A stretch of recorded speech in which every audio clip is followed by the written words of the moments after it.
Maya was a young girl who lived in a small town near the edge of a quiet river. The town was not very big, but it was full of life. Every morning, she would wake up to the sound of birds singing outside her window.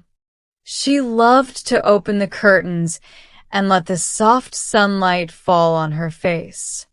Maya was different from many other children in her town.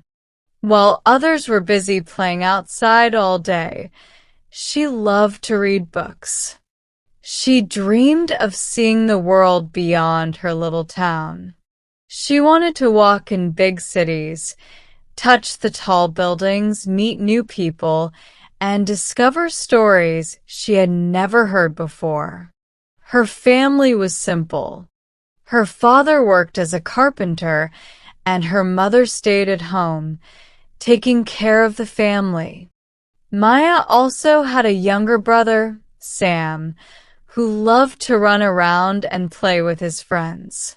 Sometimes Sam would laugh at Maya and say, "Maya, why are you always reading? Come play outside with me." But Maya would smile and answer, "Books take me to places where my feet cannot go yet, Sam. One day, I will travel for real, and then I will tell you all about it." Every evening, Maya would sit near the river with her favorite book. The river was calm, and the gentle sound of the flowing water made her feel at peace. She imagined that the river was a path leading to faraway lands. She often whispered to herself, "One day, I will follow this path and see where it takes me." Though Maya was young, she already had a strong heart. She believed that even a girl from a small town could achieve big dreams if she worked hard and never gave up. Still, she often wondered how her journey would begin. Would someone come into her life and show her the way? Or would she have to take the first step alone? One day, while walking back from the small town library, Maya noticed an old woman sitting on a bench near the marketplace. The woman was dressed in a long coat and had a large bag beside her. She looked tired, but her eyes were bright and full of wisdom. Maya felt curious and stopped to ask, "Excuse me, are you all right?" The old woman smiled gently. "Yes, my dear. I am just resting. I have traveled far today." Maya's eyes widened. "You traveled? From where?" The woman pointed to the horizon and said softly, "From places you cannot yet see. From towns and villages far away. I carry stories with me, stories of people and places, of mountains and oceans." Maya felt her heart beat faster. She sat down beside the woman and whispered, "Will you tell me one of your stories?" The woman nodded slowly. She began to tell Maya about a great city where the streets were filled with lights, where people from many lands came together, and where dreams were born every single day. Maya listened with shining eyes. She imagined herself walking in those streets, hearing different voices and feeling the excitement of a big world. When the story ended, Maya said softly, "One day, I want to see that city with my own eyes." The woman placed her hand gently on Maya's shoulder and said, "You will, child. The world is waiting for you. All you need is courage to begin."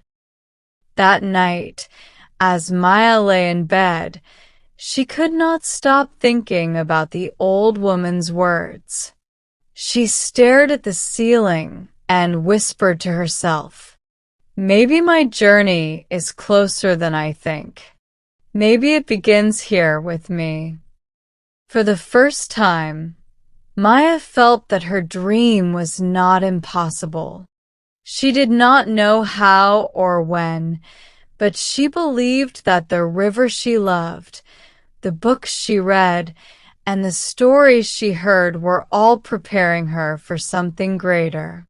And so, Maya decided, from tomorrow, she would start taking small steps toward her dream. The next morning, Maya woke up earlier than usual. The sun had just started to rise, painting the sky with soft shades of orange and pink.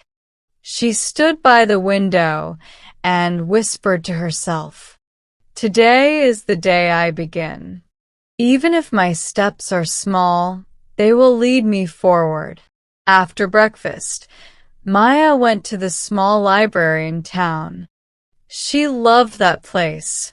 The quiet smell of old books, the wooden shelves, and the kind librarian, Mrs. Green.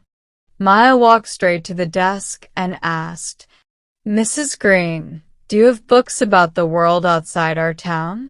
I want to learn more about different places."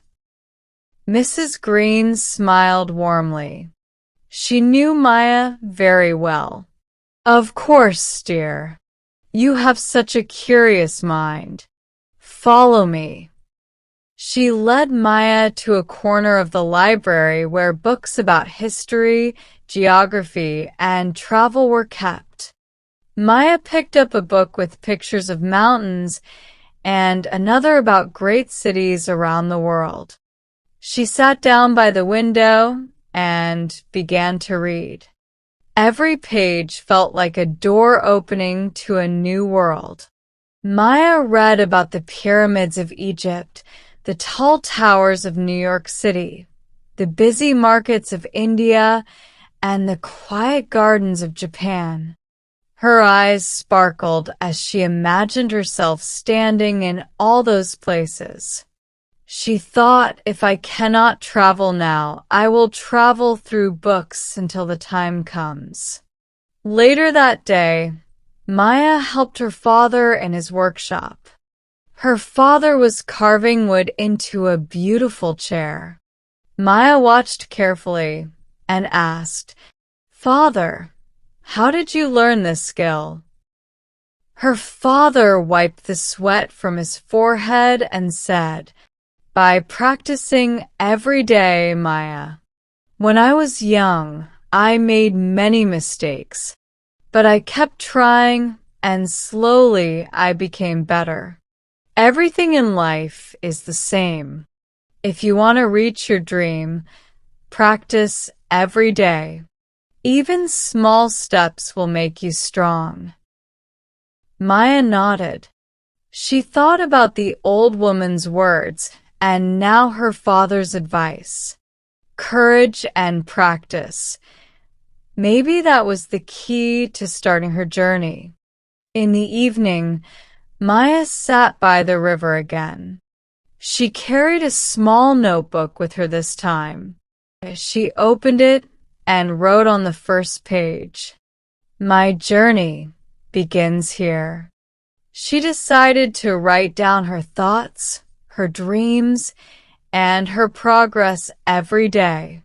She believed that words had power, and writing them down would make her dreams more real. As the days passed, Maya kept reading and writing.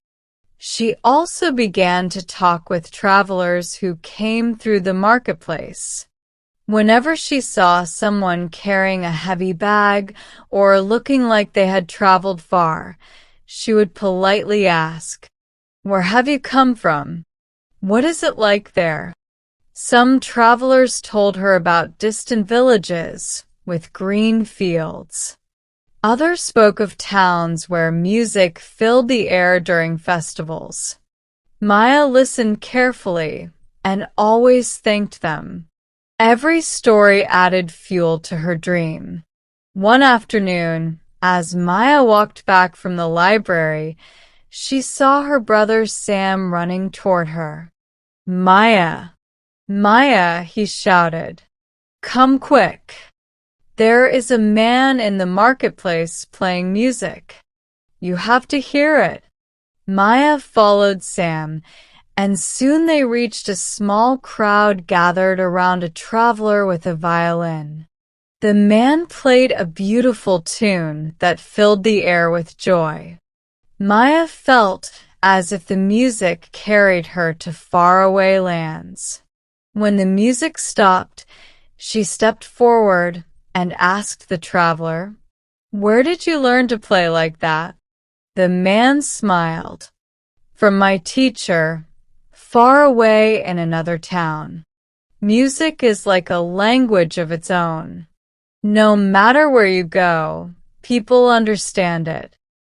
Maya thought deeply about his words. Maybe I should learn something too, something that connects me to the world.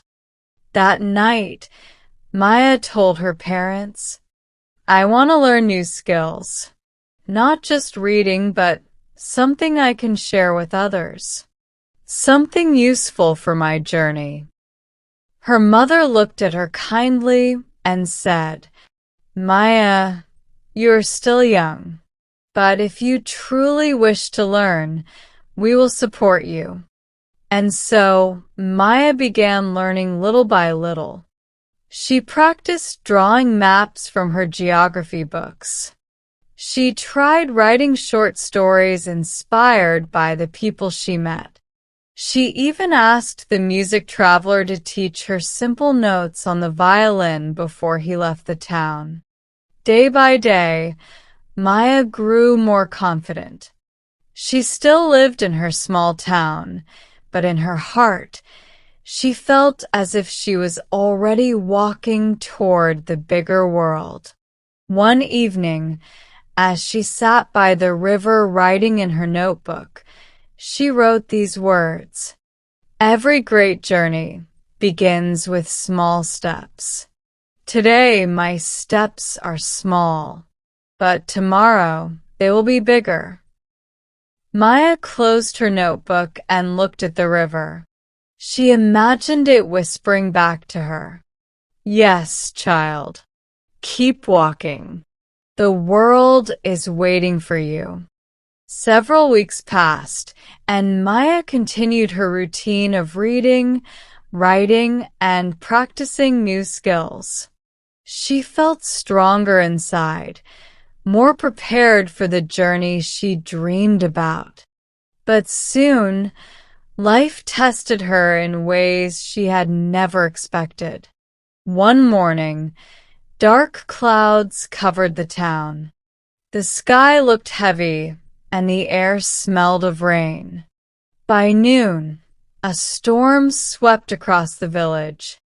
The river that Maya loved so much began to rise, and strong winds shook the houses.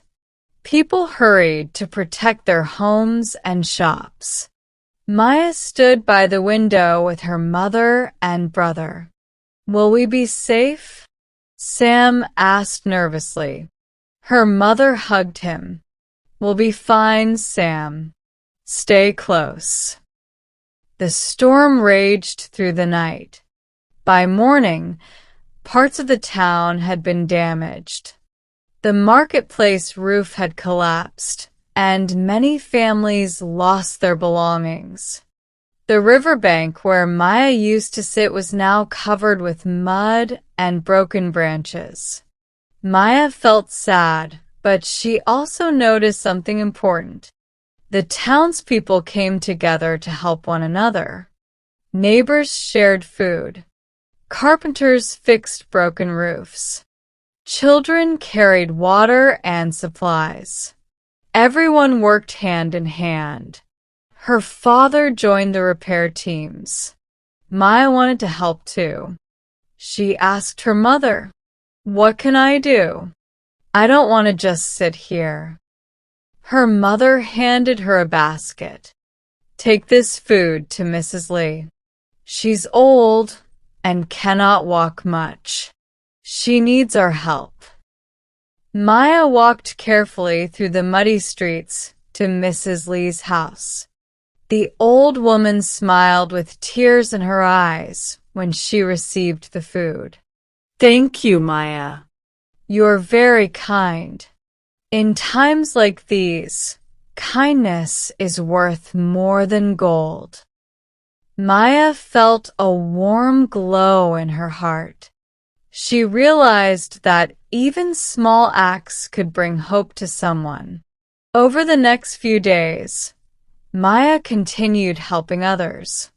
She carried water to families, read stories to children to calm their fears, and wrote notes for people who needed messages delivered. Slowly, the town began to recover. One afternoon, Maya sat by the damaged riverbank, holding her notebook. She wrote, "The storm showed me something important. Dreams are not only about faraway places. They're also about helping people here right now. If I can be brave in hard times, I can be brave anywhere." As she finished writing, she heard footsteps behind her. It was the same old woman she had met weeks before, the traveler with the wise eyes. "Maya," the woman said softly, "I heard how you helped during the storm. You are learning what it means to be strong." Maya looked up eagerly, "But I felt scared too. What if I'm not ready for the bigger world?" The old woman smiled. "Courage is not about never feeling fear. It is about doing the right thing even when you are afraid. You showed courage, Maya, and that means you are already walking your path." The words filled Maya with new confidence. She asked, "Do you think I will really see the world one day?" "Yes," the woman replied. "But remember, every journey has challenges. The storm was only your first test. More will come, but each one will shape you." The woman placed a small pendant in Maya's hand. It was a simple stone tied to a string. "Keep this as a reminder," she said. "When you feel lost, hold it, and remember that strength lives inside you." Maya thanked her deeply. She tied the pendant around her neck and promised herself that she would never forget this lesson. From that day on, Maya worked harder. She read with more focus, wrote longer stories, and practiced patience and kindness in her daily life. She knew the road ahead would not be easy, but she felt ready to face whatever came next. One night, as she lay in bed, she whispered to herself, "The storm could not break me. The world is wide, but my heart is wide too. I will keep moving forward." Spring slowly returned to the town. Flowers bloomed near the river, and the days grew warmer. The storm was now only a memory, though its lessons stayed strong in Maya's heart. She wore the pendant the old woman had given her every day. Whenever she touched it, she felt courage rising inside her. One morning, while Maya was reading at the library, Mrs. Green, the kind librarian, approached her with a gentle smile. "Maya, I have something to tell you," she said. "Next week, a group of teachers and students from our town will travel to a nearby city for a learning program. They will visit museums, art galleries, and libraries. I believe you should join them." Maya's eyes widened. Her heart leapt with excitement. A nearby city? That would be my first real journey beyond this town. But then she hesitated. Do you really think I can go, Mrs. Green? I've never traveled so far before. Mrs. Green placed a reassuring hand on Maya's shoulder. I have seen your love for knowledge. You are ready. This will be your chance to take the first step into the larger world. That evening, Maya shared the news with her family. Sam jumped up and clapped his hands. Wow, Maya, you'll see tall buildings and busy streets. Don't forget to bring me something from the city. Her father smiled proudly. You have worked hard, Maya. This is your reward. Go and learn as much as you can. We will support you. Her mother, though worried, gently brushed Maya's hair. Just promise me to stay careful. The world outside is bigger and louder than here. Maya hugged her mother tightly. I promise. The week passed quickly. On the morning of the trip, Maya stood at the town square with a small bag. She had packed her notebook, a pen, a few clothes, and of course, the pendant around her neck. The group of students and teachers gathered near a large bus. Everyone was excited, talking and laughing. As the bus started moving, Maya pressed her face against the window. She watched as the familiar streets of her town slowly disappeared. Fields stretched out, hills rose in the distance, and the river twisted like a silver ribbon. For the first time, Maya felt the thrill of being on the road.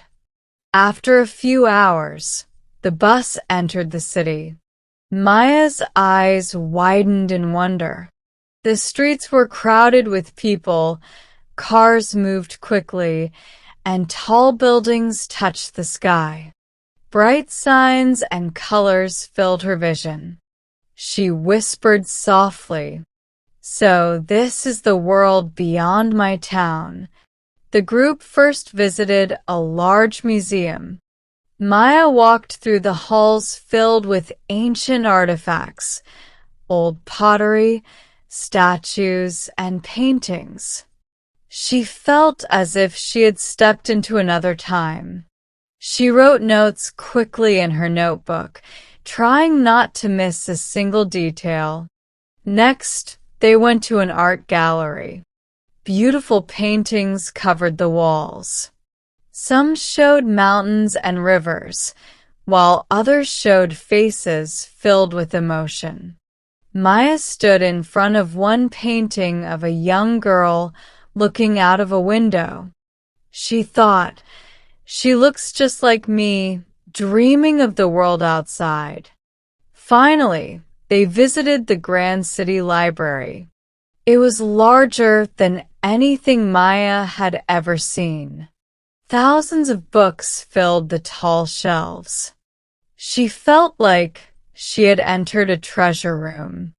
Mrs. Green noticed her excitement and whispered, "One day, Maya, you might study here or even write your own book for these shelves." Maya smiled shyly, but secretly dreamed of that moment. During the trip, Maya also faced small challenges. She got lost once in the busy market when she stopped to look at handmade jewelry. For a few minutes, fear filled her heart. The crowd seemed too big, the noise too loud. But she remembered the pendant around her neck. She held it and whispered, "I am strong. I can do this." She looked around carefully, retraced her steps, and soon found the group again. Relief washed over her, but so did pride.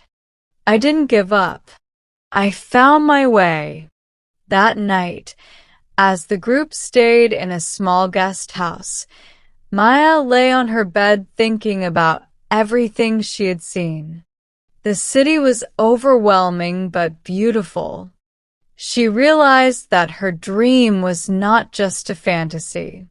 The world was real, waiting for her to explore it piece by piece. Before falling asleep, she opened her notebook and wrote, "Today, I left my town for the first time. The world is bigger than I imagined, but I am not afraid. My journey has truly begun."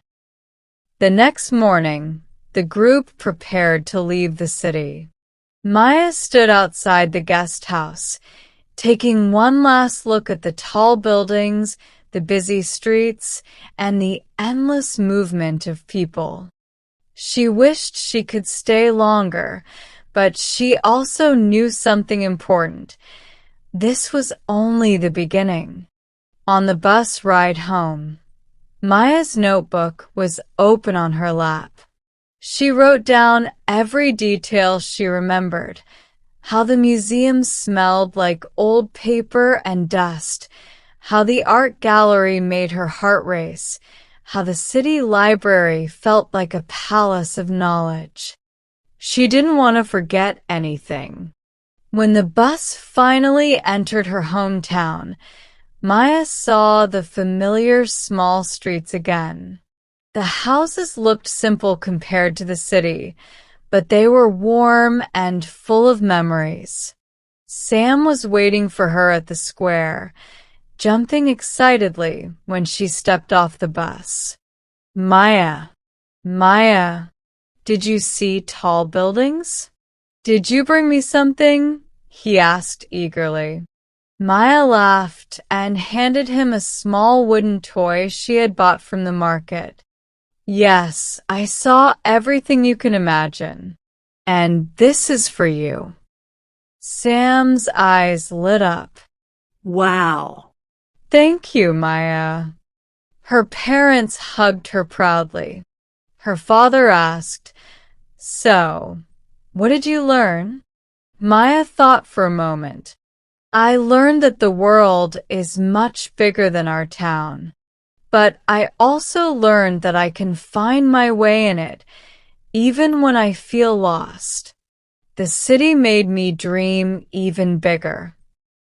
That evening, Maya returned to her favorite spot by the river.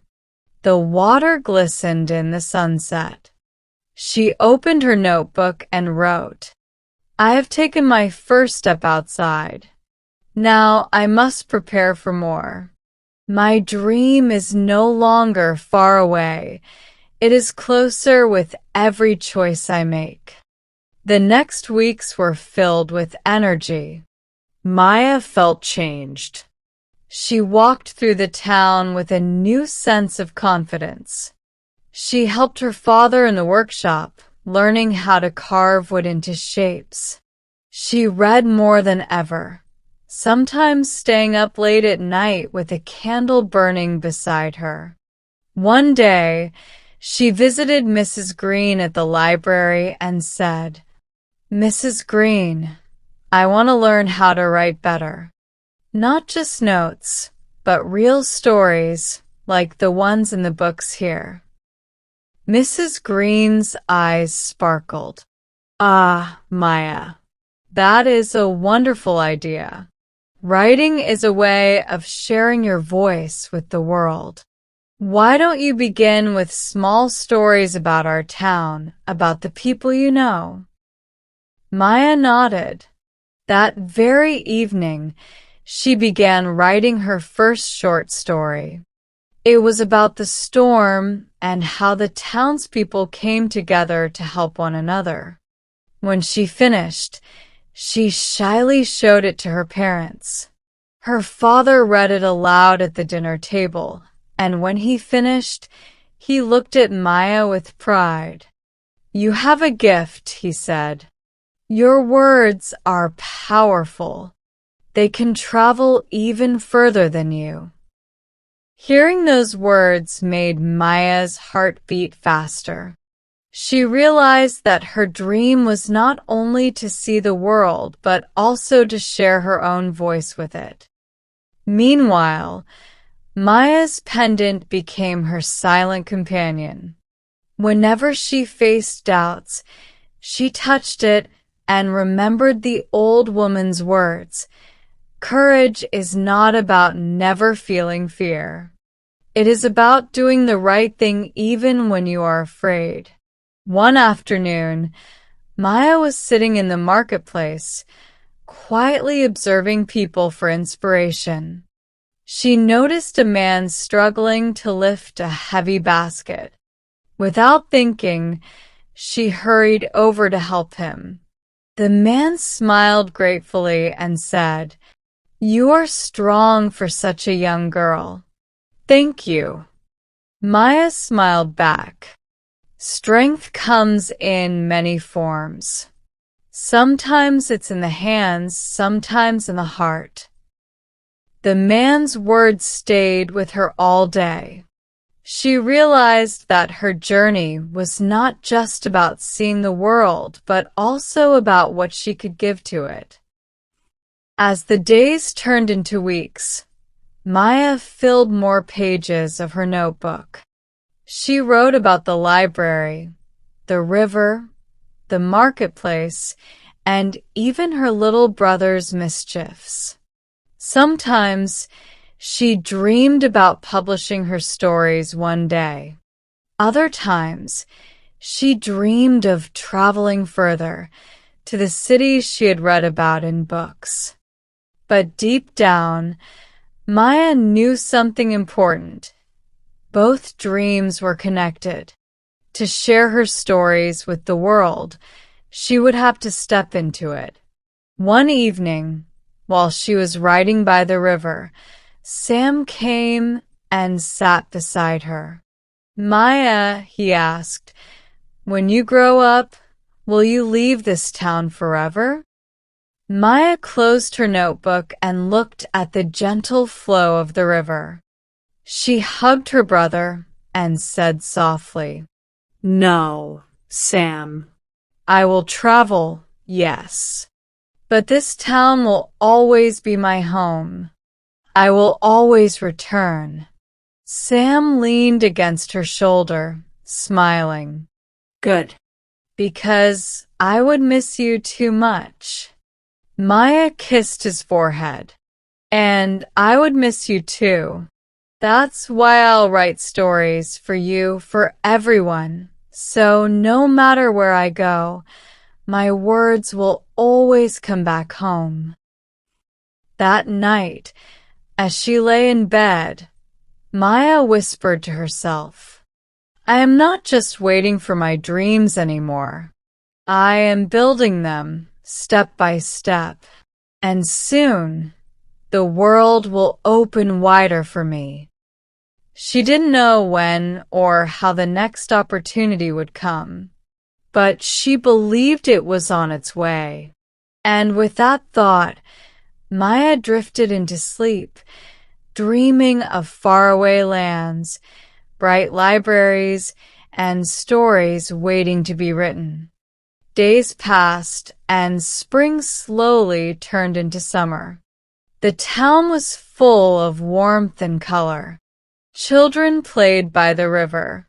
Women sold fresh fruit in the market, and travelers often stopped by on their way to other places. One afternoon, while Maya was helping Mrs. Green organize books in the library, a tall man walked in. He wore glasses and carried a leather satchel filled with papers. He looked around the shelves with curiosity until his eyes landed on Mrs. Green. "Good afternoon," he said kindly. "I am Mr. Harris, a teacher from a city. I came here because I heard your library has a strong reading program. I am looking for talented young writers for a student competition in the city." Mrs. Green's face lit up. She immediately thought of Maya. Well, you've come to the right place. Let me introduce you to someone. She turned to Maya, who had been standing quietly, holding a stack of books. This is Maya. She's been writing stories about our town. I believe she has great potential. Maya's heart skipped a beat. She felt shy, but managed to smile. Mr. Harris noticed the notebook she carried. Do you write often? He asked. Maya nodded. Yes, sir. I write almost every day.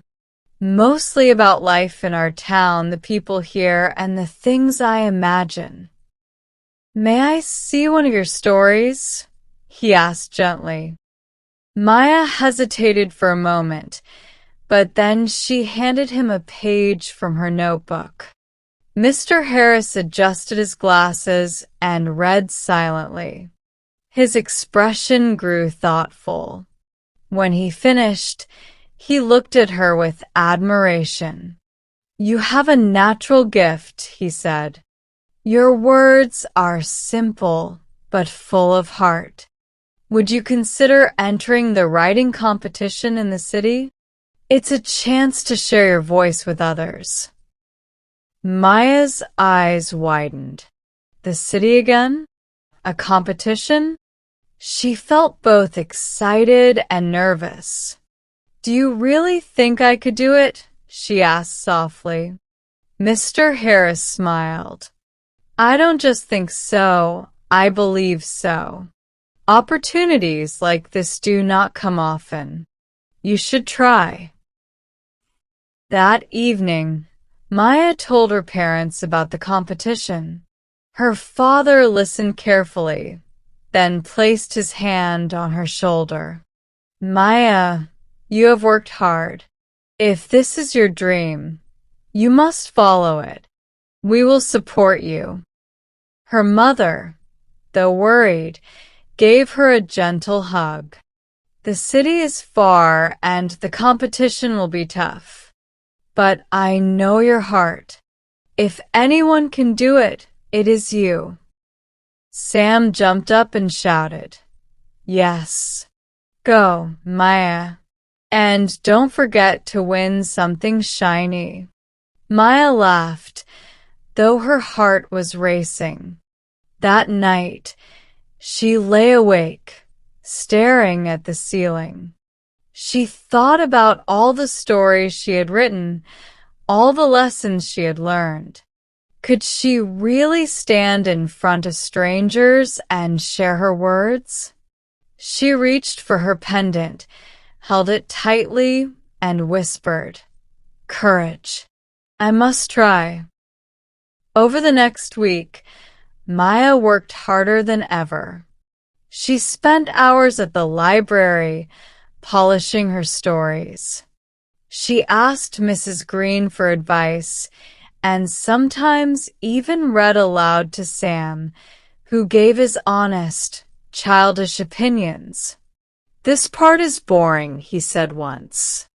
Maya frowned, then laughed. Thank you, Sam. I'll fix it. Other times he clapped his hands and said, That was amazing. Those moments gave her hope. When the day of the trip arrived, Maya packed her notebook, a pen, and her pendant. The bus ride to the city felt both familiar and new. She was not just a visitor this time. She was going with a purpose. The competition was held in a large hall filled with students from many towns. Some looked confident, others nervous, just like Maya. Mr. Harris greeted her warmly and introduced her to the judges.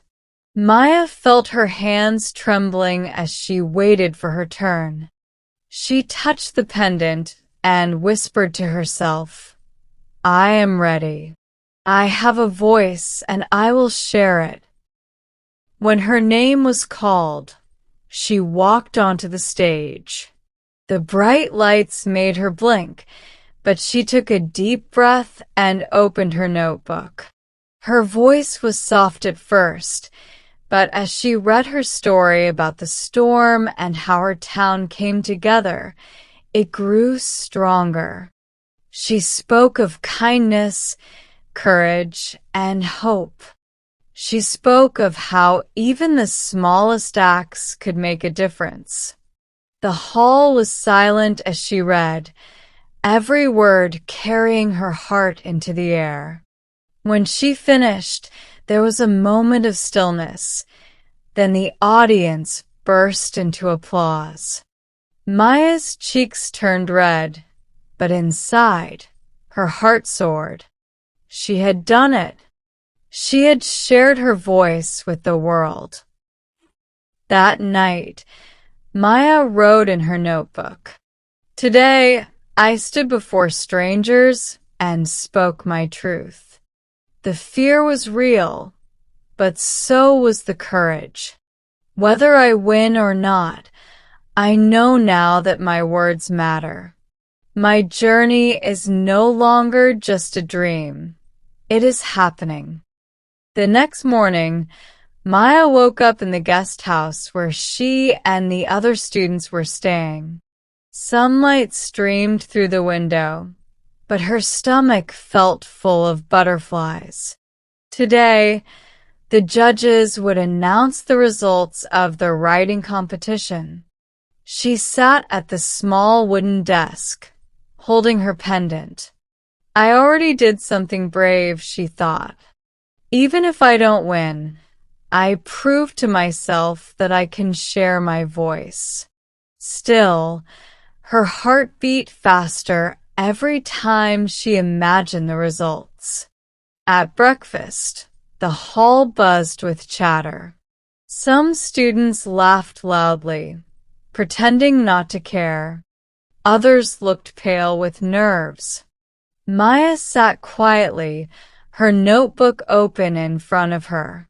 She wrote, "Win or lose, I will keep writing, because writing is who I am."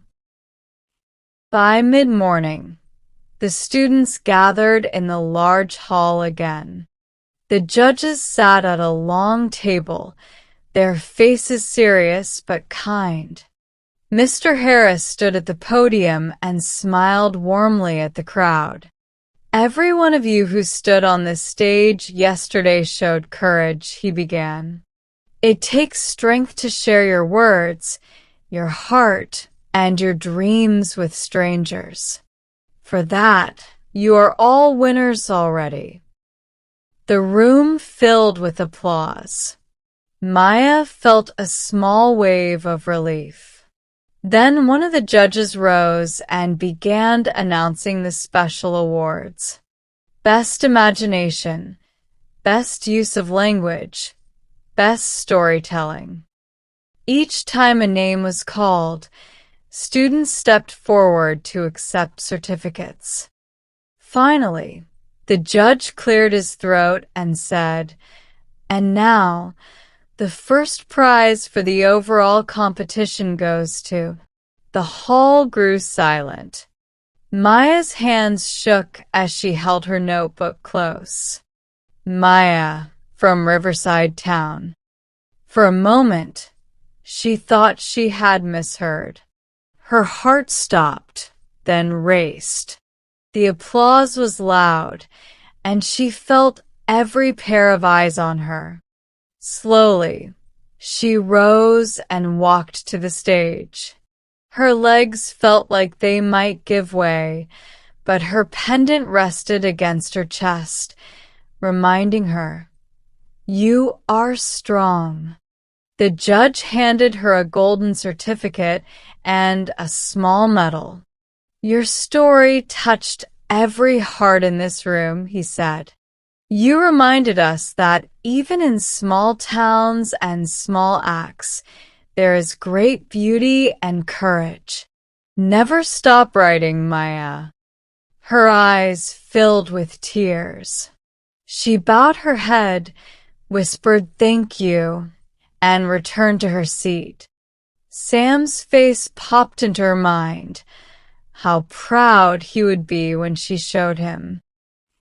That evening, Maya wrote in her notebook at the guest house, "Today I won." But the real prize was not the medal, it was the belief in myself. I now know that my words have power, and they can travel further than I ever imagined. When she returned to her town the next day, a surprise awaited her. The townspeople had gathered in the square, clapping and cheering. Word of her victory had spread quickly. Her father lifted her medal proudly for everyone to see. "This is my daughter, Maya. She showed the world what our little town can do." Her mother hugged her tightly, whispering, "I knew you could do it." Sam jumped up and down, shouting, "My sister is the best. My sister is the best." Maya laughed, her cheeks red, but her heart full. She looked around at the smiling faces and thought, "This is where my journey began. And this is the place I will always carry with me." In the days that followed, people came to Maya asking to hear her story. Children begged her to read it aloud, while adults asked her to write about their lives too. For the first time, Maya realized she was not only a dreamer, but also a storyteller for her community. One evening, as she sat by the river with her notebook, she wrote, "My dream is bigger than I thought. I don't just want to see the world. I want to connect it with my words. I want people in faraway places to feel the same river, the same kindness, the same courage that lives here." She closed her notebook and looked at the horizon. She felt the future calling her, cities, countries, stories waiting to be written. Her journey was far from over. In fact, it was only beginning. Weeks passed after the competition, and Maya's life slowly returned to its usual rhythm. She helped her father in the workshop, read books at the library, and played with Sam by the river. But something had changed. People now looked at her differently. Wherever she went, neighbors smiled and said, "There goes Maya, the writer." At first, she felt shy, but soon she began to embrace it. Writing was no longer just her secret dream. It was her gift to share. One afternoon, as she sat in the library, Mrs. Green approached her with a letter in hand. "Maya," she said softly, "this came for you." Maya blinked in surprise. She rarely received letters. She opened the envelope carefully, and her eyes widened as she read. It was from the city council. They had heard about her victory in the writing competition. The letter invited her to attend a youth writers' gathering, a special event where young writers from different towns and cities would come together to share their stories. Maya's hands trembled with excitement. This was bigger than the competition. It meant meeting other writers, hearing their voices, and letting her words reach even further. But along with the excitement came a shadow of doubt. What if I am not good enough? What if the others are smarter, more talented? Mrs. Green noticed the look on her face and said gently, "Maya, you earned this invitation. Don't let fear silence your gift. You belong there." That evening, Maya shared the news with her family. Her father's eyes sparkled with pride. Another step forward. This is your chance to see more of the world. Her mother hugged her tightly. I will worry, as I always do, but I know you must go. This is your path. Sam jumped up and shouted, Bring me back a story this time. Not just a medal, a story I've never heard before. Maya laughed. I promise, Sam. I will bring you the best story I can find. The days leading to the gathering were busy. Maya prepared carefully. She wrote new pieces in her notebook, stories about the storm, about the marketplace, about the river that had always been her friend. She wanted to show the other writers that even small places held big stories. On the morning of the journey, Maya stood once again in the town square with her small bag. Her pendant rested warmly against her chest. As the bus rolled in, her parents waved proudly and Sam shouted, Don't forget your promise. Maya smiled and waved back. I won't. The journey was longer this time. The bus passed through towns and villages Maya had never seen before. She watched the changing landscapes, the golden fields, the forests filled with tall trees, the mountains rising in the distance. Each sight filled her notebook with new ideas. When the bus finally reached the city where the gathering was held, Maya's breath caught. It was larger than the city she had visited before. The streets were wide, the buildings taller, and the people came from many different backgrounds. She saw faces of different colors, heard languages she didn't understand, and smelled food from faraway lands. This is the world, she whispered to herself, and I am part of it. The youth writers' gathering took place in a grand hall filled with rows of chairs and a stage. Young people from all over the region sat with notebooks in hand, just like Maya. Some looked confident, others nervous. When the event began, the host welcomed everyone. This is not a competition, he explained. This is a celebration of voices. Every story matters. Every voice has value. Maya felt a wave of relief. She didn't have to win. She just had to share. When it was her turn, she stepped onto the stage with her notebook. She looked at the crowd of young writers and thought, they are just like me, dreamers, storytellers, seekers. She began to read her story about the river.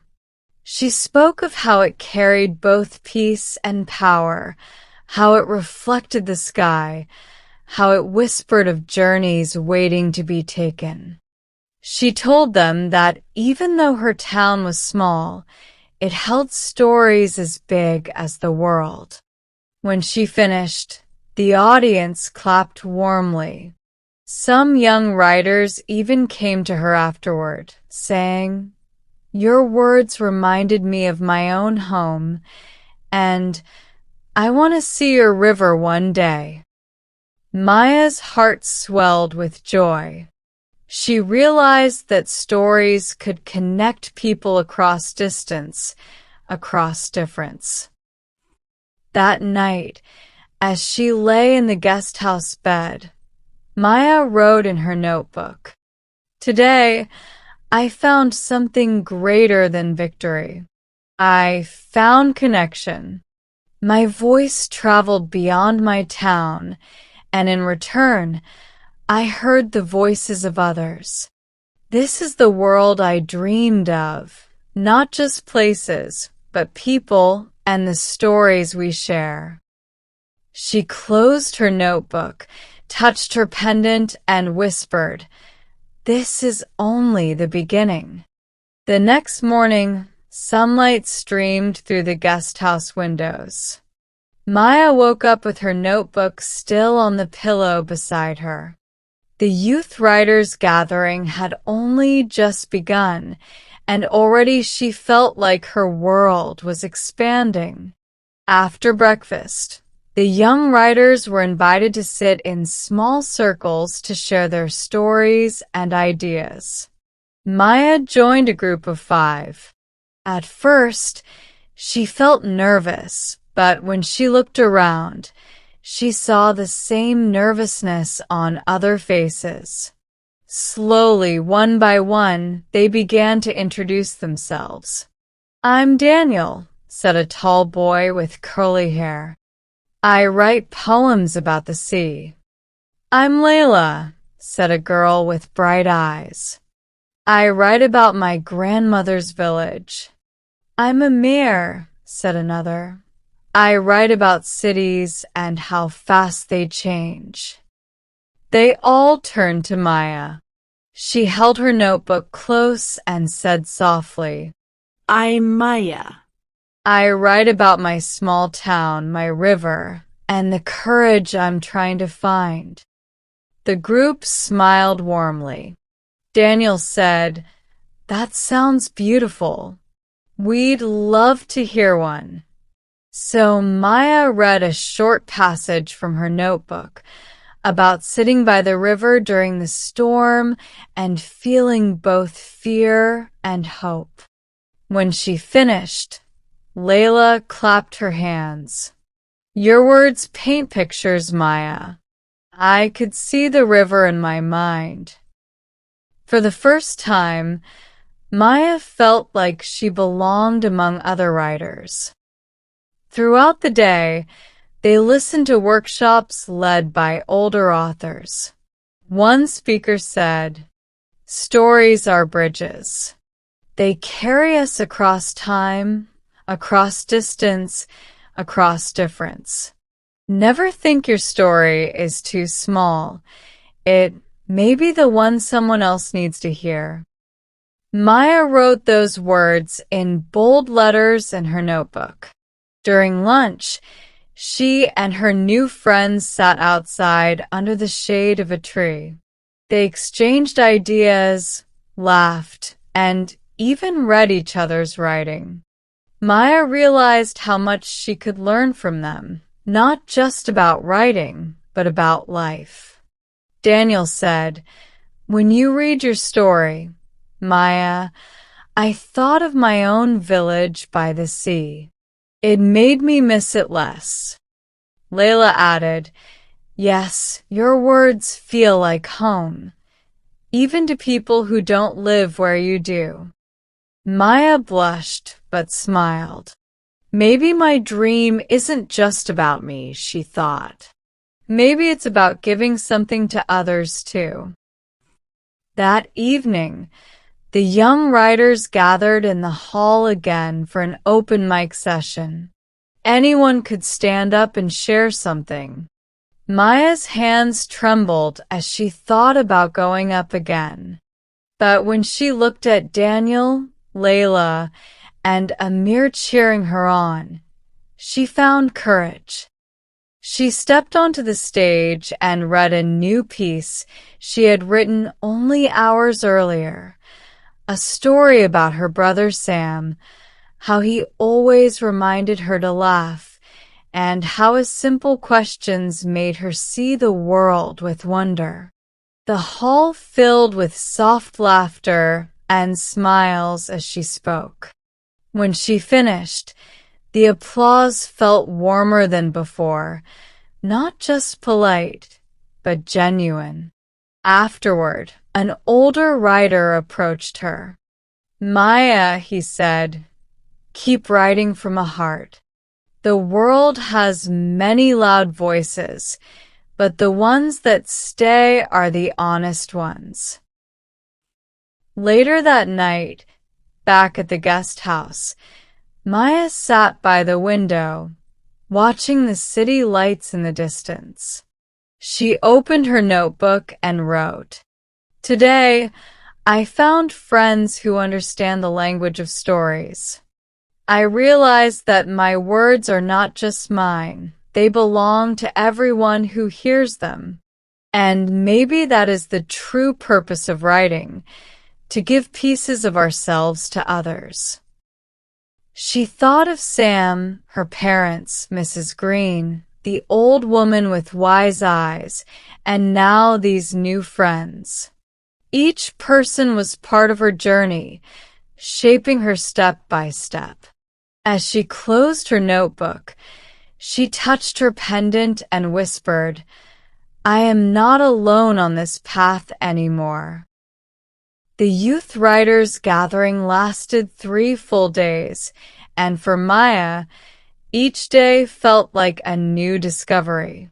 By the time it ended, she had filled dozens of notebook pages with ideas, lessons, and dreams.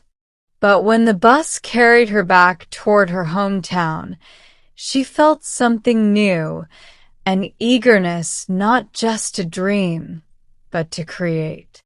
As the familiar river came into view, Maya pressed her forehead against the glass.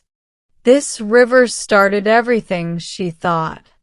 And now I must give something back. When she arrived, her family welcomed her warmly. Sam ran up and grabbed her hand. "Did you bring me a story?" he asked eagerly. Maya laughed. "I brought you many stories, Sam, and more coming." Her parents listened as she told them about her new friends, Daniel, Layla, and Amir, and the lessons she had learned. Her father nodded proudly. "You're growing, Maya, not just as a writer, but as a person." That night, Maya sat at her desk and stared at the blank page in her notebook. For once, she didn't feel nervous about the emptiness. Instead, she felt ready. "I want to write something bigger," she whispered. "Not just short pieces to book." The idea scared her at first. A whole book seemed impossible. But then she remembered the words from the gathering. Every story matters. She didn't have to write the world's greatest book. She just had to start with her own truth. So she began. She wrote about her town, the river, the storm, the marketplace, the laughter of children, the quiet wisdom of elders. She wrote about fear and courage, about dreaming and daring. And, of course, she wrote about Sam, whose laughter kept her going. Weeks passed. Every day after school, Maya worked on her story. Sometimes the words flowed like the river, fast and unstoppable. Other times, they slowed to a trickle, and she had to be patient. Mrs. Green often came by to check on her. She would sit with a cup of tea, listening as Maya read out loud. "Beautiful," she would say. "Your words have grown stronger, Maya. You are no longer just writing, you are weaving." Sam would peek into her room and ask, "Am I in this chapter?" Maya would laugh and reply, "Yes, Sam, you are everywhere in this book." One evening, while Maya was writing, her father knocked on the door. "You've been working very hard," he said. "I'm proud of you, but remember to rest too. Even rivers need quiet banks." Maya smiled and nodded. His words reminded her that balance was important. That night, she walked to the riverbank with her notebook. The moonlight shimmered on the water, and she read a passage she had written about courage. The sound of the flowing river seemed to agree with her words. For the first time, she felt like a true author. Months went by, and slowly her notebook filled with pages. Then another and another. Her book was taking shape. When she finally wrote the last sentence, she stared at the words for a long time, hardly believing it. "I did it," she whispered. "I wrote a book." Tears of joy filled her eyes. She held the notebook close to her chest, her pendant resting against it. The next day, she showed the book to her family. Sam flipped through the pages with wide eyes. "This is amazing, Maya. You really did it. Can I be the first to read it?" Her parents hugged her tightly, and her father said, "This book will inspire many, Maya. You've captured the spirit of our town." Mrs. Green, after reading a few chapters, looked at her with shining eyes. "This must be shared," she said. "We will find a way to print it so others can hold your words in their hands." Maya's heart soared. The dream that once seemed impossible was now real. That night, before she went to bed, Maya wrote one last note in her journal. "Dreams grow when we nurture them. What began as whispers by the river has become a book. And this is not the end. It is only another beginning." She closed her notebook, blew out her candle, and smiled. Tomorrow, new journeys awaited.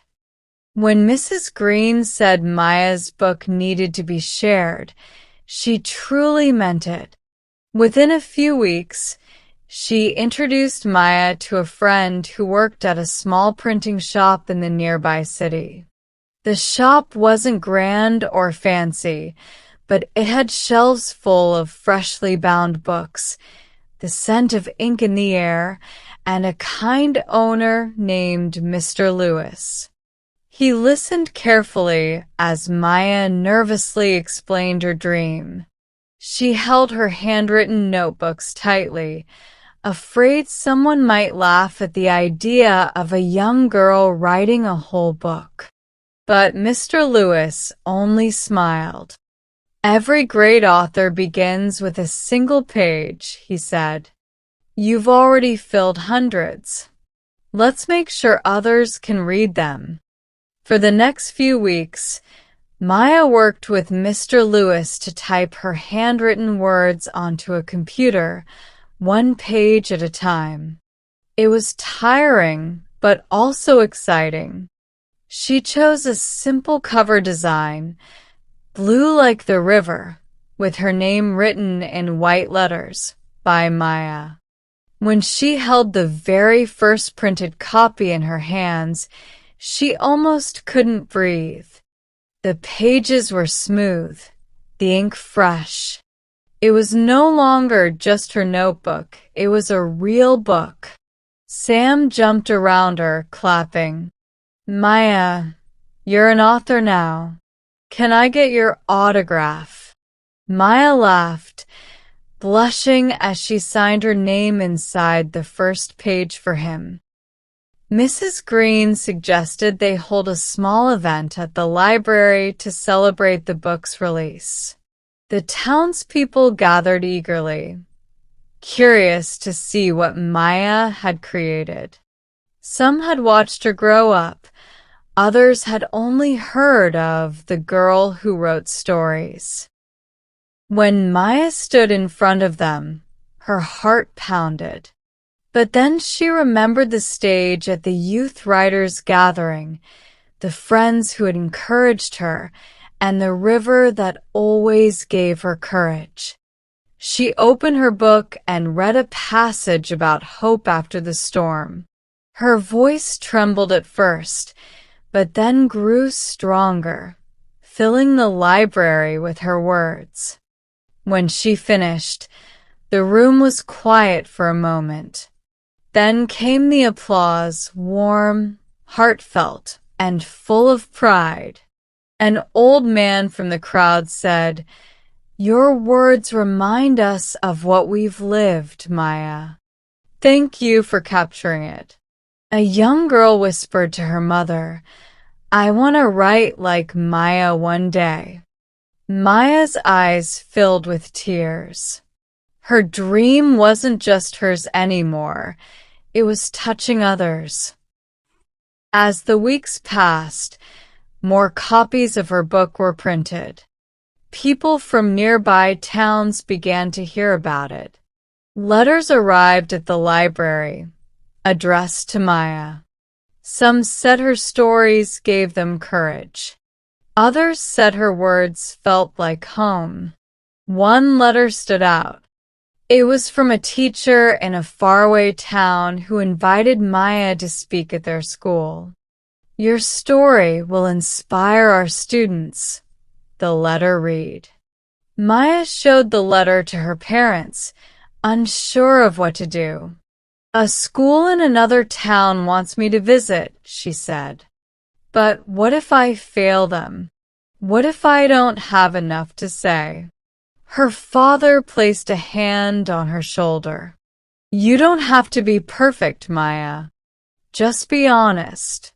That is enough." Her mother added softly, "Your words have already traveled farther than you ever imagined. Now it's time for you to travel with them." So Maya agreed. The journey to the school was her first trip alone, without her family beside her. She was nervous, but also excited. On the way, she kept repeating to herself, "Just be honest. That is enough." When she arrived, the school hall was filled with students, all staring at her with curious eyes. Maya felt her knees shake. But then she saw a little boy in the front row holding a notebook, the same way Sim always did. She smiled. He's waiting for a story, she thought. So she began. She told them about her river, her storm, her laughter with Sam, and how dreams can grow even in the smallest towns. She read them passages from her book, her voice steady now, filled with warmth. When she finished, the students clapped, and many rushed forward to ask her questions. "How do you find ideas? Do you ever feel scared? What do you do when words don't come?" Maya answered each one honestly, realizing that her struggles weren't weaknesses. They were part of her journey. Before she left, the teacher thanked her. "You've given them something more than words, Maya. You've given them belief." On the way home, Maya sat on the bus, holding her book in her lap. She looked out at the passing fields and whispered to herself, "My words are no longer just mine. They are seeds, traveling into other hearts." She touched her pendant, feeling its warmth, and knew this was only the beginning of a much larger journey. Maya's visit to the school marked a turning point. What began as a small dream whispered by the river was now echoing far beyond her hometown. More letters came, some from schools, some from libraries, even one from a small radio station that wanted to interview her. At first, Maya felt overwhelmed. She was still just a teenager, still walking to school each morning, still helping her mother with chores and laughing with Sam. But in the afternoons, when she opened her notebook, she saw how her words now carried a weight, a responsibility. One evening, she confessed her worry to Mrs. Green. "I'm scared I won't be able to meet everyone's expectations," Maya admitted. "What if I disappoint them?" Mrs. Green smiled gently. "Maya, people are not expecting perfection. They are drawn to your honesty. Continue to speak from your heart, and you will never disappoint." Those words settled in Maya's soul like calm water after storm. Her next big step came when she was invited to the nearby city for a radio interview. She had never been inside a radio studio before. The microphones, the blinking lights, the quiet hum of machines, it all felt intimidating. The host, a kind woman named Clara, welcomed her warmly. "Maya, our listeners are excited to hear from the young author who has captured so many hearts." Maya took a deep breath and spoke about her book, her town, her river, and her belief that even small voices matter. Clara asked thoughtful questions, and soon the nervousness melted away. After the broadcast, letters poured in from listeners across the region. Some said they wanted to visit Maya's town to see the river she described. Others said her courage to write gave them courage too. Maya realized that words could travel farther than she ever imagined, over airwaves, across towns, into lives she might never see. But with the new attention came challenges. Not everyone admired her. One afternoon, while walking through the market, she overheard two people whispering. "She's too young to be called an author," one said. "Probably just luck," the other muttered. The words stung. That night, Maya sat by her window, staring at her book. Doubt crept into her heart. Maybe they're right. Maybe I'm just a child playing at being a writer. Sam noticed her silence and asked, "What's wrong, Maya?"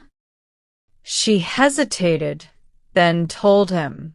To her surprise, Sam frowned and shook his head firmly. "Those people don't know you.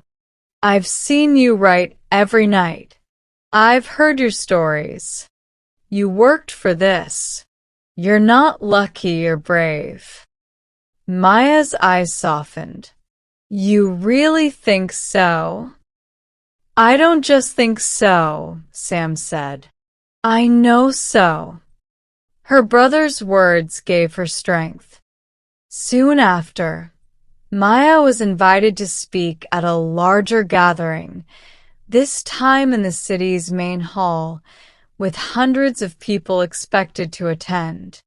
The thought terrified her, but she accepted, remembering that courage grows only when tested. The night of the event, the hall was full. Maya stood backstage, clutching her book, her palms sweaty. For a moment, she thought she might not be able to do it. Then she closed her eyes and imagined the river. She heard its steady flow, felt its calm strength, and remembered how it always guided her. When she stepped onto the stage, the lights blinded her at first. But then she began to speak. She told the story of how her journey started, not with a grand dream, but with quiet whispers by the riverbank. She spoke of storms, of laughter, of doubt, and of hope. As she read passages from her book, the audience grew silent, listening deeply. Some wiped tears from their eyes. Others nodded, as if her words echoed their own unspoken thoughts. When she finished, the applause thundered through the hall. Maya stood there, breathless, realizing she had crossed another bridge in her journey. After the event, many people came to greet her.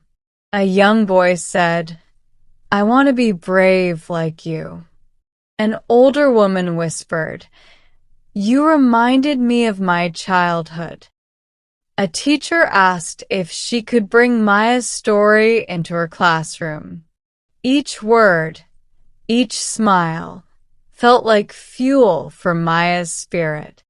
But she also understood now this path was no longer just about her. Her voice had become a lantern for others. That night, as she rode the bus home, Maya opened her notebook and wrote, "Being an author is not about fame or applause. It is about carrying light through dark places, about giving courage to others, even when you feel unsure yourself." She closed the notebook and looked out at the stars.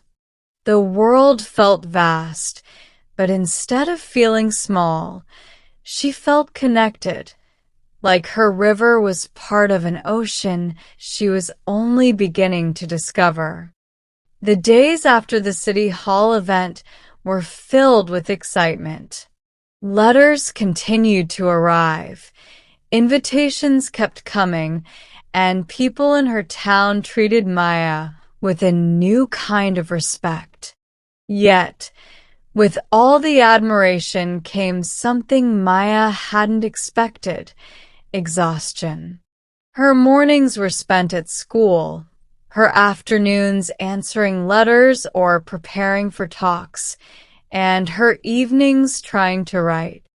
Sometimes she stayed up so late that her candle burned down to nothing.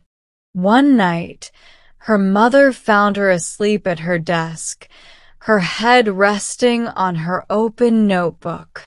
She gently shook Maya awake. "My child," her mother whispered, "you cannot pour from an empty cup.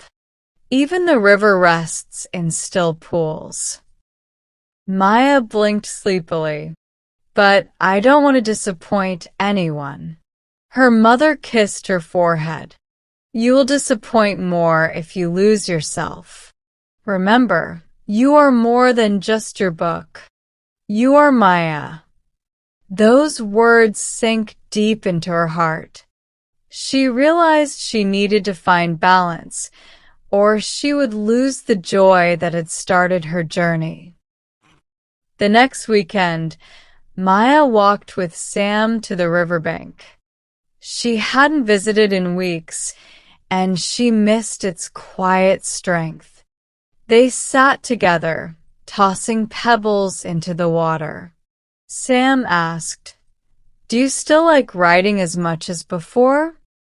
Maya thought for a moment. Ido. "But sometimes it feels like writing is pulling me away from myself." Sam tilted his head. "Maybe you should write just for fun again.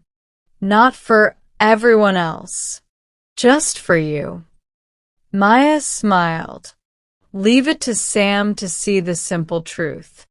That night, instead of working on speeches or editing her book, she wrote a silly story about Sam becoming the hero of an adventure.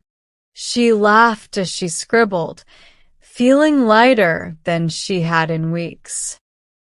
But life wasn't slowing down. One morning, a letter arrived from the capital city. A national literary festival had heard about Maya and wanted her to attend. Her parents were proud, but Maya hesitated. "The capital is far," she said, "and so many famous authors will be there. What if I don't belong?" Her father looked at her firmly.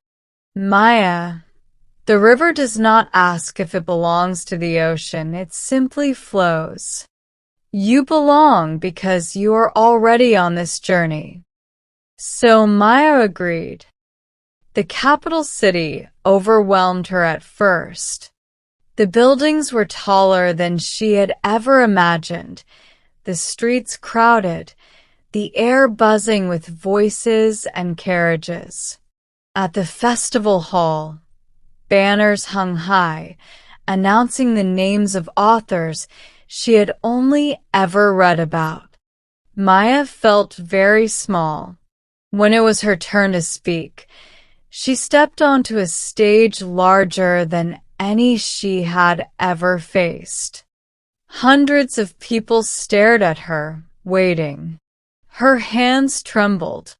For a moment, she thought of running. But then she remembered Sam's laughter, her mother's wisdom, her father's steady voice, and the river's calm. She began to tell her story.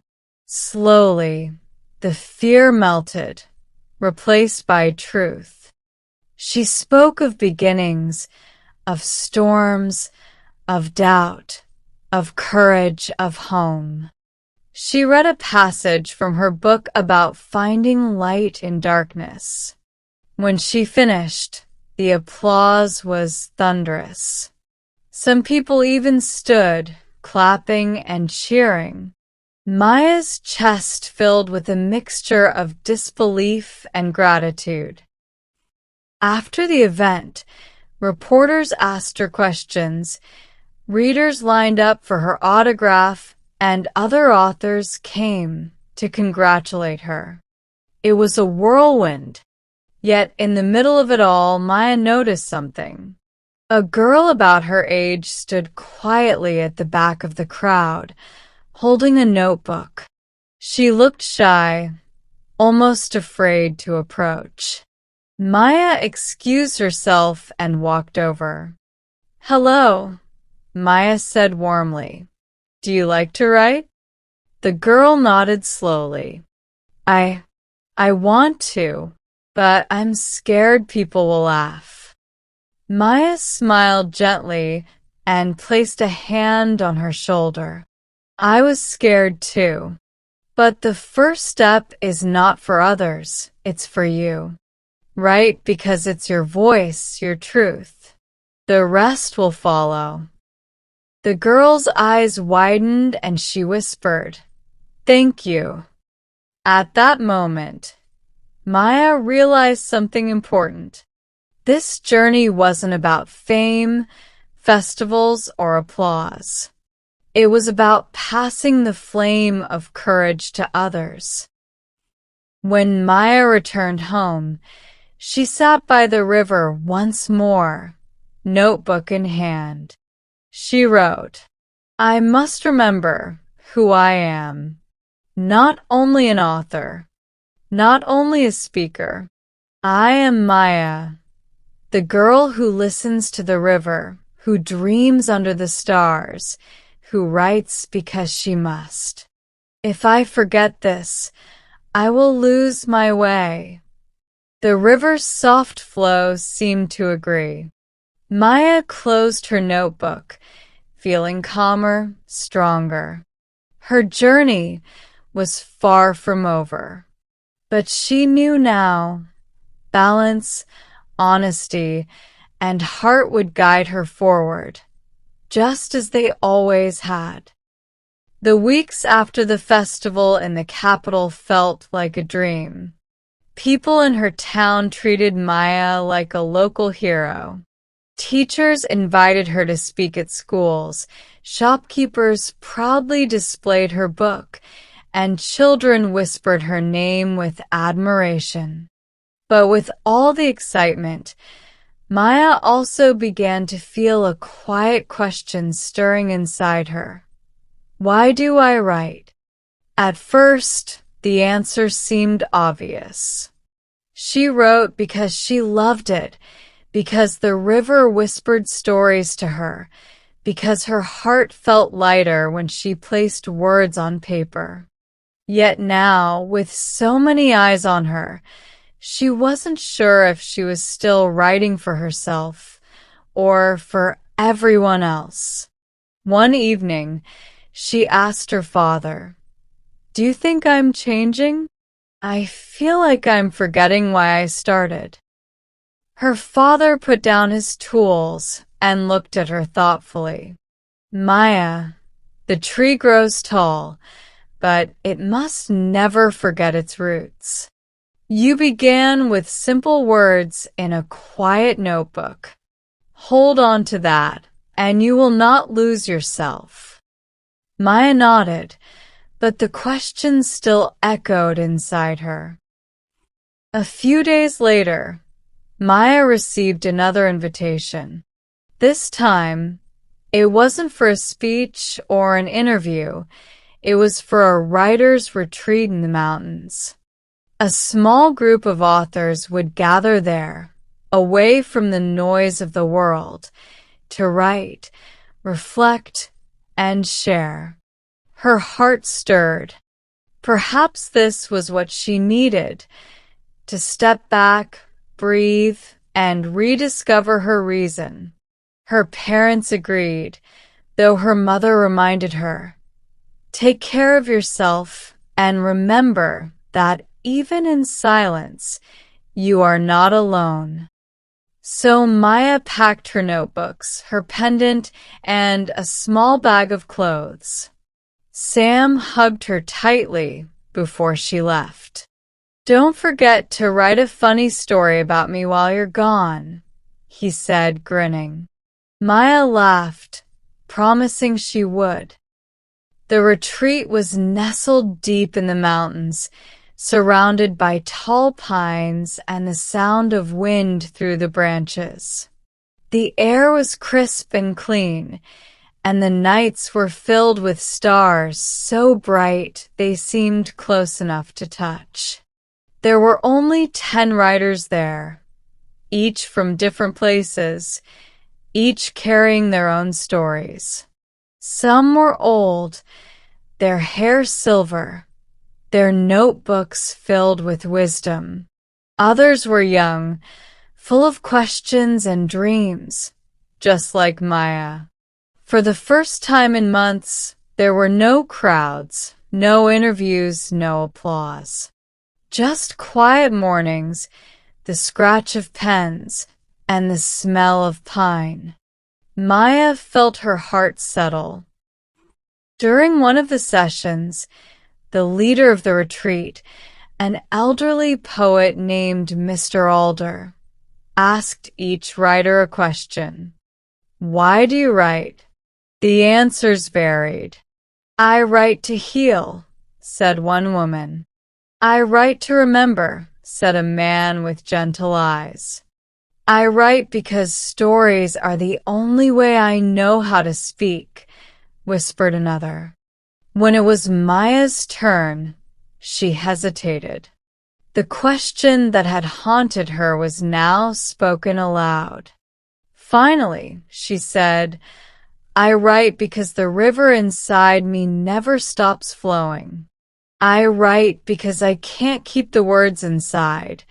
They're part of who I am." Mr. Alder nodded slowly. "That is truth. Never forget it." That night, Maya sat outside beneath the stars, her notebook open on her lap.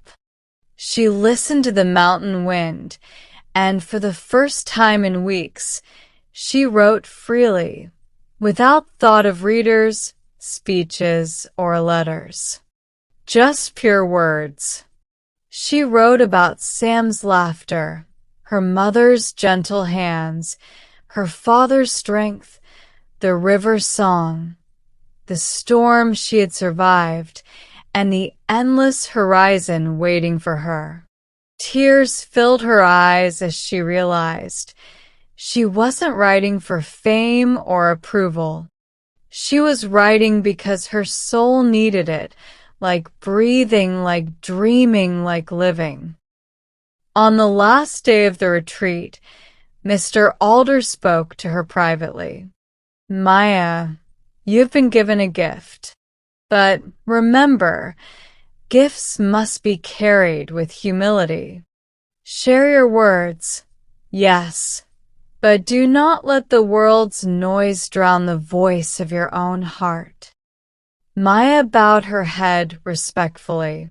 I understand. As she left the mountains, she felt lighter, as if the air itself had cleared the confusion from her heart. When she returned home, Sam was the first to greet her, jumping into her arms. Did you write a story about me? He asked eagerly. Maya laughed. Yes, I did. And it's the funniest one yet. Her parents welcomed her with warm smiles, noticing the calm glow in her eyes.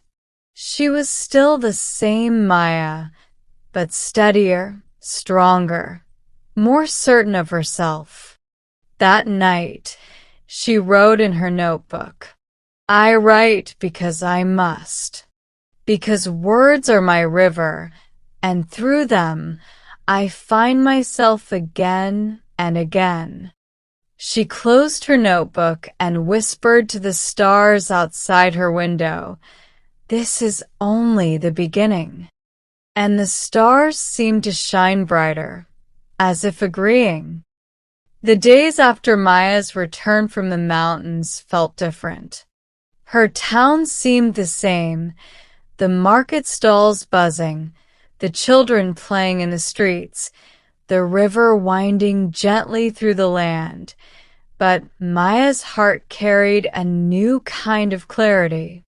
She had rediscovered why she wrote, and with that came a deeper question. What comes next?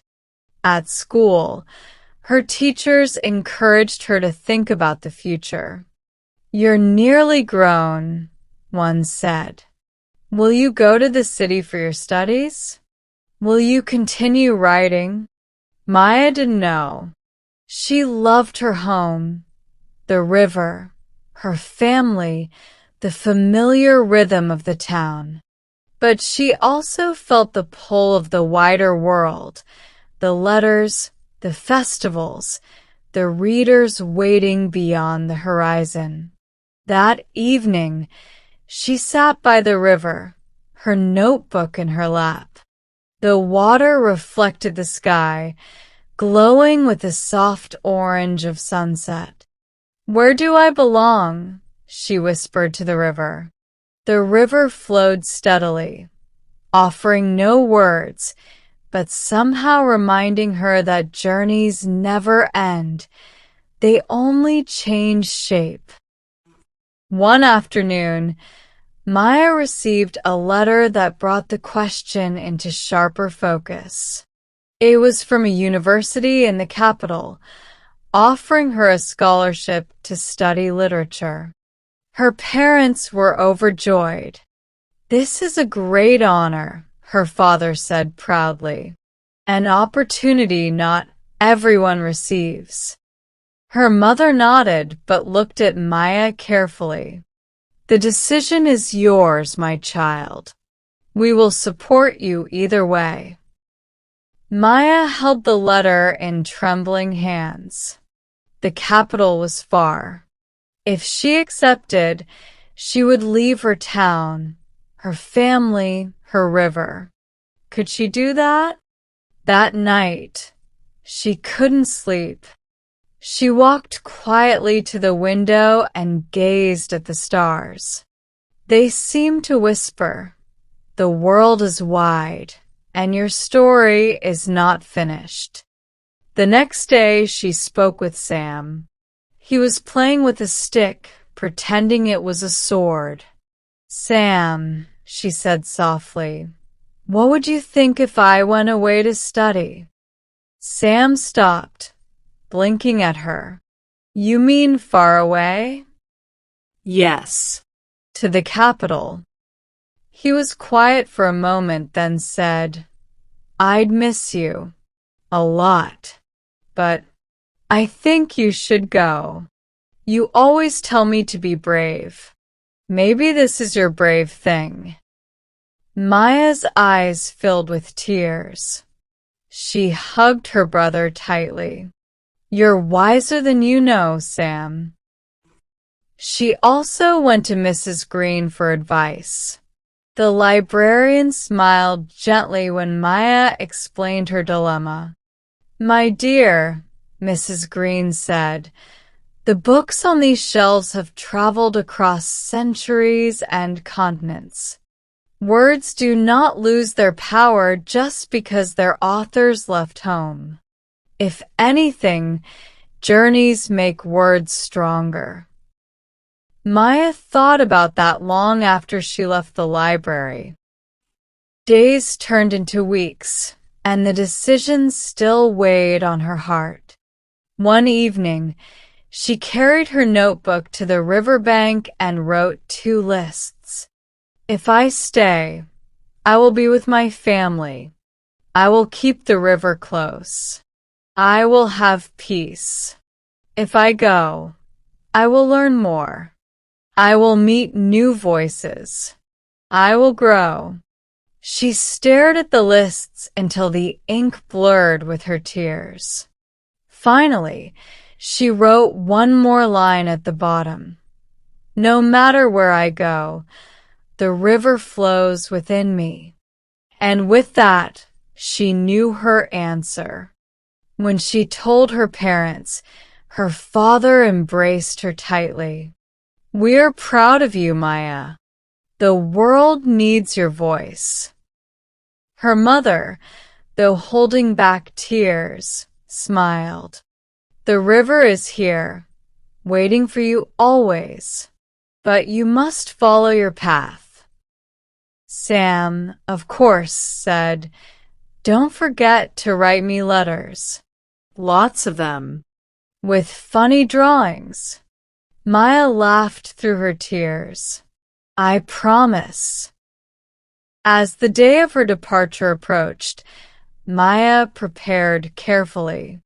She packed her notebooks, her pendant, her favorite pen, and a small jar of river water that Sam had insisted she take. "So the river is always with you," he said proudly. On her last night at home, Maya sat outside, watching the stars one more time. "Thank you," she whispered, to the river, to her town, to the life that had shaped her. "This is not goodbye. It is only another chapter." The stars twinkled back as if blessing her journey. The morning of Maya's departure arrived with a quiet stillness. The town seemed to pause, as if it knew something important was happening. Birds sang in the early light, and the river shimmered like liquid silver, carrying her memories gently downstream. Maya stood at the doorway of her home, her small bag on her shoulder, her notebooks carefully packed inside. Her pendant rested against her heart, warm as if it, too, knew this was a turning point. Her parents stood beside her, eyes full of both pride and sadness. Sam clutched her hand tightly, refusing to let go. "You'll write every week?" he asked for the 5th time. Maya smiled through her tears. "Every week. And whenever I see something funny, I'll draw it just for you." Sam finally released her hand, though his eyes glistened. "Then go be amazing, Maya. Go be you." Her mother kissed her forehead, whispering, "Remember, the river flows within you. Wherever you are, you will never be far from home." Her father simply placed his strong hand on her shoulder. "We are proud, always." The journey to the capital was long. As the carriage rolled away, Maya looked back one last time, watching her town grow smaller, the river winding into the distance, the hills fading into mist. Her heart ached, but it also swelled with hope. When the city skyline finally appeared, towering buildings glittering in the sun, Maya felt both excitement and fear. This place was vast, loud, and unfamiliar. Her new life began in a small student dormitory near the university. The halls buzzed with strangers, each carrying their own dreams. Some smiled kindly, others hurried past without a glance. For the first time, Maya felt invisible. That night, she sat by her window, notebook open, staring at the unfamiliar streets. Can I really belong here? She wondered. But then she dipped her pen into ink and began to write. As the words flowed, the city didn't seem so foreign anymore. Her river was still with her, whispering through her pen. Days turned into weeks. Classes were challenging, full of books she had never read and questions she had never considered. Some days she felt lost, but other days she felt her mind stretching, growing stronger. She met other students who loved stories too. Together, they stayed up late, discussing poems, plays, and novels, their laughter echoing through the night. Slowly, Maya found her place. One professor noticed her talent. After reading one of her essays, he said, "Maya, you don't just study literature, you breathe it. Never stop writing." Her confidence blossomed again. Yet there were still moments of doubt. Once, after receiving harsh criticism on a piece of writing, Maya almost tore her notebook apart. But then she remembered her father's words, "The tree must not forget its roots."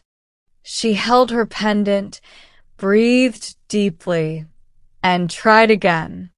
Each struggle made her stronger. One afternoon, Maya was invited to read at a small gathering of students. It was nothing like the festivals, just a circle of young writers in a quiet room. When it was her turn, Maya read a new story she had written about the river back home, about courage and love, about leaving and returning. As her voice filled the room, she realized she was no longer speaking as the uncertain girl who had once feared the stage. She was speaking as Maya, the writer, the dreamer, the traveler who carried her roots wherever she went. When she finished, the room was silent for a moment, then filled with gentle applause. A fellow student whispered, "Your words feel like home." And Maya knew then, her journey had come full circle. Months later, Maya returned to her town during a holiday break. The moment she stepped off the carriage, Sam rushed to her, taller now, but still with the same mischievous grin. "You kept your promise," he said, waving a bundle of her letters. Every week, her parents embraced her, and she walked once more to the riverbank. The water still flowed as it always had, steady, endless, alive. Maya knelt beside it, dipping her fingers into the cool current. "I left," she whispered, "but I never truly left. You are always with me." The river sparkled as if in reply. That evening, Under a sky filled with stars, Maya opened her notebook and wrote the words that would one day begin her next book. My story is not finished. Every ending is only the beginning of another chapter. And as long as the river flows, so will I. She closed her notebook, smiling. Maya's journey was far from over, but she had learned the truth. Home was not only a place, it was within her. And wherever her words carried her, she would never be lost. The end and the beginning